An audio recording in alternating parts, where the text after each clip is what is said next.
Hey, what's going on, everybody? Movie Fan here, and guess what? I'm joined by my lovely girlfriend, Maya. And yes, did you just point to me? So weird. And yes, we are doing another Movie Fam's horror review. Got an awesome double feature set for you. I'm really stretching that one. But anyways, we got Leprechaun 3 and Shark Hunter. Can you handle the cheese? Can you handle all this cheese we're presenting you? Alright, let's start off with 1995's Leprechaun 3. Basic premise is Leprechaun's a statue. He turned into a statue in part 2, didn't he? In part 2. Yeah. Like, why is he a statue in this one? I think he turned into... I've seen them all. Exactly. I've only seen them all, except for... I've seen the first one a lot. But I've only seen the second one maybe once, maybe twice. I know the first one, it's the four-leaf clover. I don't remember the second one. Yeah. Either way, though, he's a statue, and this dude brings him into a pawn shop. His name's Lucky. And, of course, the old joke, you know, he's, like, missing an eye, an arm, a leg. Not too lucky, huh? You didn't get it, did you? Just went over. Anyways, so brings him in, sells him to the pawn shop guy. He's like, I need to get gas. I need to get out of here. What did he get for him? Like $20, $40, something like that? It was $20. It was like ridiculously got screwed out. It was like 10. And you're like, I need more than that. He's like 20. That's like his final offer. But of course he has a necklace on. He has a medallion, and he said, "Do not take it off." Of course, was the guy who takes it off. And of course, then unleashes Leprechaun, who has a big pot of gold. And then of course, like, you know, the motherfucker's just sloshing it around. Like, how's all that gold stain in there? How's that gold stain in there? You would think this motherfucker would buy a safe at this point. Like, seriously, buy a safe for your gold, keep it locked up, because the guy's constantly getting it stolen. He's constantly getting pieces lost, and he's always pissed off. I'm like, yeah, blame it yourself. There's like, feels like there's like more than freaking 100. Oh, yeah, we were talking about that. We was watching it, like, clearly, just like, I mean, it's a special effect, clearly. You know, the gold wasn't really in there. It's clearly like one piece. But it was like, there's more than 100 in there, I guarantee it. But anyways, meanwhile, while he's doing his thing, you also get, what's his name, Scott? Yeah. Scott. And, of course, he's on his way to L.A. because he's going to be a big-time movie writer. And, of course, he picks up this girl who's having car troubles, gives her a ride to her job at the casino because she's a magician's assistant. Ends up kind of bumming around there for a little bit. And, of course, he ends up giving away his entire tuition money. And because he's... Gambling. Yeah, he's gambling because he's going to college out there, what it was, yeah. And he gives away his entire tuition. And then, of course, ends up pawning his watch, or trying to pawn his watch. Comes across Leprechaun's gold in the same pawn shop that Leprechaun's in right now. And he found a dead guy. And the dead guy. And, yeah, so then that brings Leprechaun after him.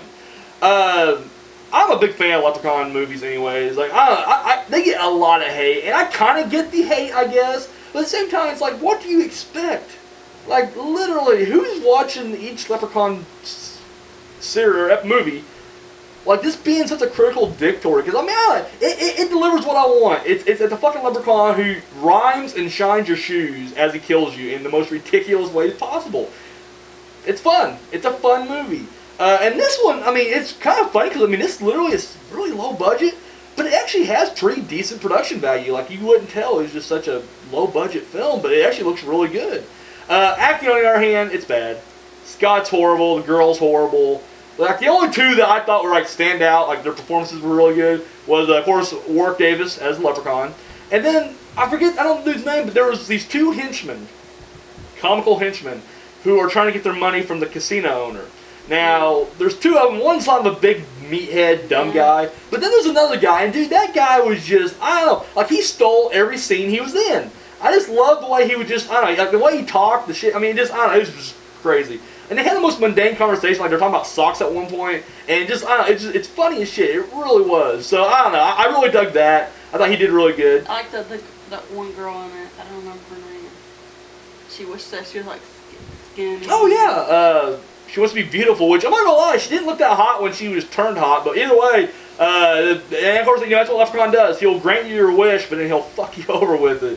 And of course, hers was to be beautiful, but then of course he takes it and he makes her uber fat in like multiple places. Like, she looks like blown up like the girl from Willy Wonka. No, like her ass gets big, her tits get huge, her lips get big, and then she eventually gets so big she just explodes.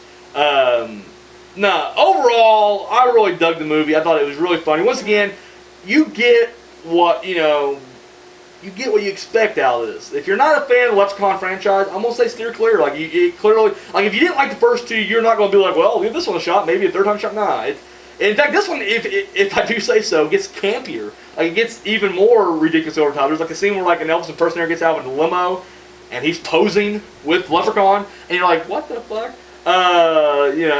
It's fun. It's good, wholesome fun. I think the element I like about this is they kind of add a little bit of werewolf to this because the Leprechaun bites Scott. He's just attacking him. He bites him. But then what happens is Scott gets away. And now he is starting to turn into a Leprechaun. Which is the most ridiculous fucking thing ever. But, like, I want to make a unicorn movie where the unicorn bites somebody and then they start turning into a unicorn. Like, they start mutating into a unicorn. It's not the pleasant, pretty little pony thing you'd expect. Like, we're talking grotesque fucking mutation. That'd be awesome. Coming soon. Anyways, but no, Leprechaun, really good stuff. So what do you think? I like this. It's one of my favorites. Mm-hmm. Yeah, I like that part where the guy coins come out of his mouth. Oh yeah. Like he fucking put the coin in and ding ding ding ding ding. Yeah, pays out. Good stuff. Yeah, the Leprechaun, which, don't get me wrong, it's fun. He's on that mission to get his gold back. He'll take so many pit stops, and then he'll just goof off and start gambling and shit, so it's great. Yeah, and shit in the magician's hand. Yep, he already doesn't shit in it, but he makes the shit magically appear in his hand. That's good stuff. But yeah, no, big thumbs up. Check it out if you haven't seen it already. If you're a fan of campy horror and cheesy goodness, I say check it out. If not, don't watch it and then bitch about it. It was stupid. I get half of it. It was supposed to be kind of funny, but it wasn't. Nah, fuck off. Don't watch it then. Alrighty, now we're moving on to Shark Hunter, 2001. There's a movie. Oh shit. It's crap. It was crap. The movie basically is about this young boy and his parents who go on this boat. And the boat is fucking demolished, I'm guessing, because we don't see it, because it's so low budget, there's no money in the budget to show a boat being destroyed. We just get to see a life preserver and a kid. But presumably destroyed by a megalodon, who kills the parents too, but the boy survives somehow. Like, he wasn't bloodthirsty, he just wanted to, like, knock it over, eat the parents, but then he was like, I'll just leave the kid floating there like a seal. Fuck it. So basically what happens is he grows up, and he's trying to, further his learnings of underwater. I mean, basically you find out he is looking for another megalodon. Well, what happens is another research facility gets destroyed by a megalodon. And so he has to go down to see what's up. And of course, the scientific community within that group is trying to... At first they didn't know what it was. Yeah, they didn't know, yeah. They're just trying to figure out... They're just trying to figure out what's going on. But when they find it's a megalodon, then you get the scientists like, well, we need to capture it. I'm like, yeah, really? Yeah, really? Like, even B-moving this, you're like, that's the dumbest plan ever. Like, it's literally like 7 people, and they're like, we're going to capture a megalodon. The megalodon who's pissed. But then, of course, his goal is to fucking kill it. And, of course, it's 2001, and I almost say spoiler alert. You're thinking, like, well, why would there be spoilers in this movie? Now, I'll tell you now, the ending came as a shock. But we'll work our way to that. This movie, right off the bat, horrible special effects, and once again, it's 2001, and it's also the fact that it's like very low budget. Like, even low budget movies today, like their CGI is bad, but at least there is CGI. Here, there wasn't a whole lot. It was just more like a big, weird, I don't know what the fuck it was, like a balloon puppet? I don't know. You see the megalodon, I mean, it's swimming. I don't know what they did. It looks really bad. I'm guessing maybe in CGI, but it looks really bad. There's a lot of scenes that's shot underwater, and I tell you now, they're not underwater. I can just tell. It's them literally walking like they're underwater. And then, of course, you never really see a direct kill from the megalodon. A lot of, like, POV shots coming up to him, stuff like that. And I know you're thinking, like, well, Phantom, Jaws did that. Well, yeah, but guess what? You cannot compare Shark Hunter to Jaws, so suck a dick. Now, this movie, literally, the plot is ridiculous. The acting is horrible. It has a very soap opera-ish production values. And, like, the production values ain't horrible. In fact, I'm really impressed with, like, the set designs. Because, literally, you go into this underwater facility, and I know it's low budget, but I'm like, how did ass clowns like this get money for this shit film? And then, like, real filmmakers have so much trouble just raising a little bit. Like, seriously, like, in the set design, they had to borrow from another set or something like that. The man, it looked good. It looked legit.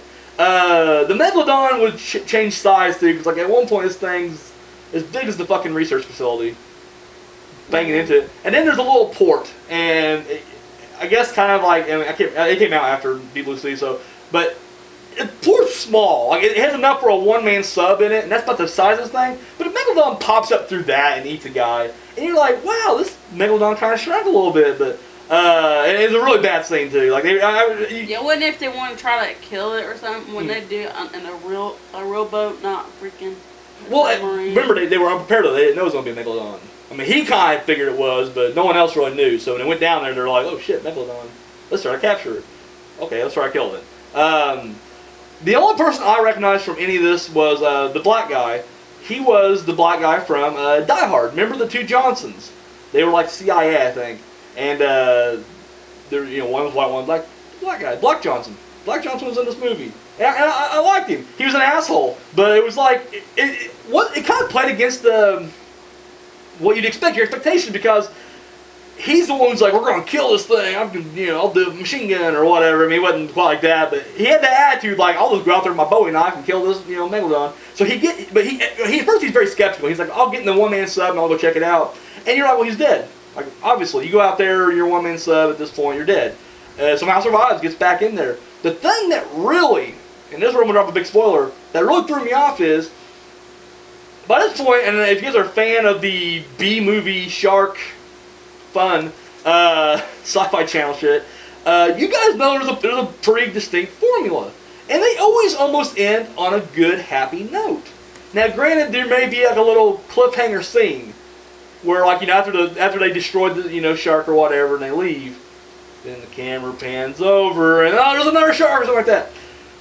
So I was expecting this to either end one of two ways. Either A, they would destroy the Megalodon, happy ending, big whatever, and we're done. Or they would destroy the Megalodon, happy ending, but then you'd have like another scene where they'd be like, wait a minute, it wasn't just one. And then you see like 3 or more of them pop up. And we don't get either of those endings. And I was really shocked by this. In this movie, everybody dies. Every motherfucker dies. Literally, he destroys the underwater facility, kills every motherfucker there, and then the only person that's left. At this point, I'm watching it kind of on the edge of my seat, not quite as like, but more like, well, how are they going to write themselves out of this one? Because literally, the main character, he's in the one-man sub. There's like the engine's busted on it. There ain't much air left. He's still like at the bottom of the fucking ocean floor, Megalodon, and I'm just like, well, how's he gonna get out of this? Like, what brilliant way he's gonna get out? Because at this point now, the Coast Guard is notified, but it's gonna take a few hours for him to get there, and you're just like, what's he gonna do?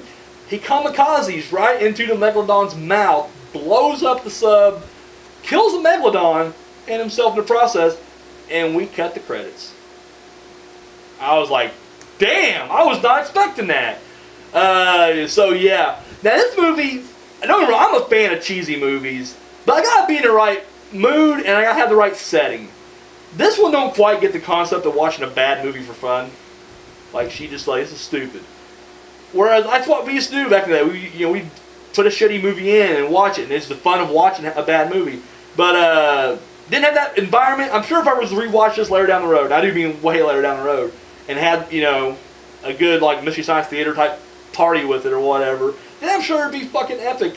But it is bad, and if you're watching it serious, you're gonna be disappointed as fuck. So it is one of those things where if you're a fan of cheesy, B-rated, bad shark movies, fucking check it out. It's right up your alley. However, if it's not your thing, I would not check it out. That's the theme of this double feature, is if you're a fan of cheese, check it out. If not, steer clear. What do you think of Shark Hunter? That was kind of stupid. Why don't they just go out and like tie a rope around the shark and that freaking... Are you being for real now? Yeah. Just go there and, like, hold still. There you go. You're being very good, Megalodon, today. Okay. It's tied. And then we'll do what?